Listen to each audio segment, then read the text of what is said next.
For about 7 years now, the nonprofit Live and Work in Maine has been encouraging people to do just that. Look at our state as more than just vacation land. And that work is now expanding to include those in education. As Maine continues to deal with a shortage of teachers in our classrooms, News Center Maine's Chloe Thibault tells us how a new partnership is reaching out to teachers in some of the East Coast's largest cities.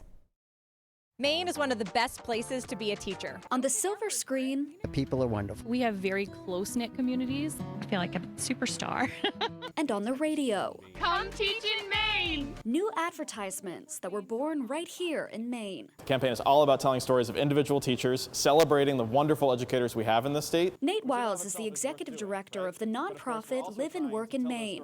Over the last year or so, his team has been partnering with the Maine Department of Education on a new campaign, recruiting educators to our state. The best dollar spent is to go to the cities where millions of people live, where there are hundreds of thousands of educators with the opportunity to relocate somewhere at the drop of a hat. Cities like Boston and New York, where Wild says there's advertising now in airports, on subways, and on buses and billboards. He says their goal isn't to attract thousands of people to Maine, but rather a few of the right people looking for a change of pace. They can step into these local communities, bring their authentic selves, and have a disproportionate impact relative to anywhere else. We are hoping for people who at any stage in their life or career or educational trajectory. Maine Department of Education Commissioner Pender Macon says getting more people into Maine schools right now is key. In our state, just like the nation, there is a dire shortage of educators working in the classrooms with students. Educators who are now getting a voice. I personally have always really liked the culture of the communities where I teach. Helping to encourage others to consider making the move. We moved up here and I